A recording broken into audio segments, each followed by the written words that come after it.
पहचान बनाने के लिए निकलती है तो समाज की बहुत सारी यातनाएं, बहुत सारी बातों को उसे सुनना पड़ता है और तब जाकर कहीं एक दिन ये अंतर्राष्ट्रीय नारी दिवस मनाया जाता है।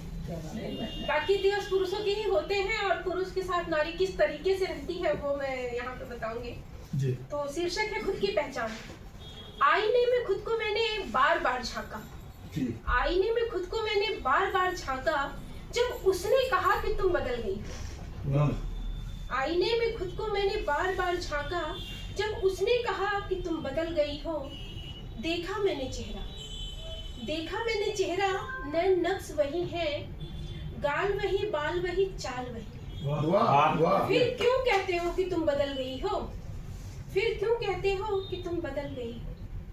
हफ्तों मैंने सोचा, हफ्तों मैंने सोचा, फिर समझ में आया कि हाँ मैं सच में बदल गई हूँ, हाँ मैं सच में बदल गई हूँ। घर परिवार संभालने के साथ खुद की पहचान बनाने जो निकल पड़ी हूँ।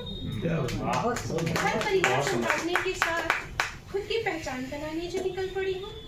जाने क्यों सब कुछ करते हुए कभी ये ख्याल ही नहीं आया कि मैं भी एक इंसान हूँ, मेरे भी कुछ सपने, मेरे भी कुछ अरमान हैं। जाने क्यों सब कुछ करते हुए कभी ये ख्याल ही नहीं आया कि मैं भी एक इंसान हूँ, मेरे भी कुछ सपने, मेरे भी कुछ अरमान हैं। मुझे भी उड़ने के लिए मिला पूरा आसमान है। क्या बात? मुझे भी उड़ने के लिए मिला पूरा आसमान है। बस यहीं से शुरू हुई मेरे हौसलों की उड़ान है। बस यहीं से शुरू हुई मेरे हौसलों की उड़ान है। और उनको लगा कि मैंने खो दिया सम्मान, और उनको लगा कि मैंने खो दिया सम्मान है। सबके लिए सोचने वाली स्त्री आज जरा सा खुद के बारे में सोचने लगी तो उसे बदल जाने की उलाहना दी जाती है।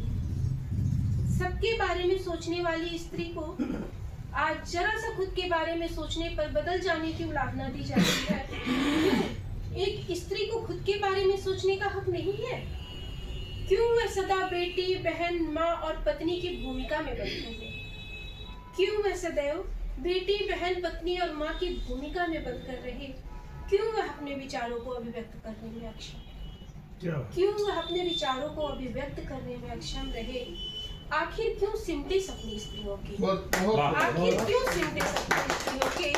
आखिर क्यों? एक छोटे से के साथ